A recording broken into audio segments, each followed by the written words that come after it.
ఎల్కతుర్తి పోలీసుల ఆధ్వర్యంలో మీడియా సమావేశంలో పాల్గొన్న సిఐ పులి రమేష్, ఎస్ఐ ప్రవీణ్ కుమార్. భూ తగాదాల విషయంలో తల్లిని హత్య చేసిన కుమారుడిని ఎల్కతుర్తి పోలీసులు సోమవారం రోజున అరెస్టు చేశారు.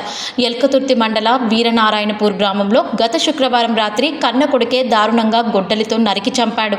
మృతురాలి చిన్న కొడుకు ఫిర్యాదు మేరకు కేసు నమోదు చేసి నిందితుడిని కోతుల నడుమ గ్రామం వద్ద పెట్రోలింగ్ చేస్తున్న పోలీసులకు ఎదురుపట్టంతో అదుపులోకి తీసుకుని కోర్టులో హాజరుపరుస్తామని సిఐ పులి రమేష్ మీడియా సమావేశంలో తెలిపారు. ఎవరైనా భూతగాతాల విషయంలో కోర్టు ద్వారా పరిష్కరించుకోవాలని, గ్రామ పెద్దల సమక్షంలో సమస్యను పరిష్కరించుకోవాలి కానీ చట్టాన్ని అతిక్రమించి క్రిమినల్స్గా మారవద్దని సిఐ కోరారు.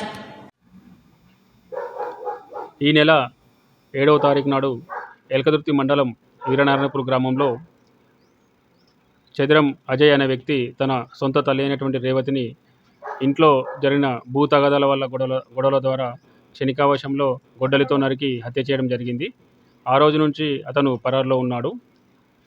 ఈరోజు ఎల్కతుర్తి ఎస్ఐ గారు మరియు మేము మా స్టాఫ్ అంతా కూడా కోతుల నడుమ బస్టాండ్ వద్ద పెట్రోలింగ్ చేస్తుండగా సదరు నిందితుడిని మేము పట్టుకోవడం జరిగింది. అతడు తన నేరాన్ని ఒప్పుకోవడం జరిగింది. ఈరోజు అతన్ని అరెస్ట్ చేసి కోర్టులో ప్రొడ్యూస్ చేయడం జరుగుతుంది. ఈ కేసులో మృతురాలైనటువంటి చదిరం రేవతి చిన్న కొడుకు చదిరం విజయ్ ఇచ్చినటువంటి ఫిర్యాదు మేరకు కేసు నమోదు చేసినాము. ఈరోజు అతన్ని అరెస్ట్ చేసి కోర్టులో ప్రవేశపెడుతున్నాము.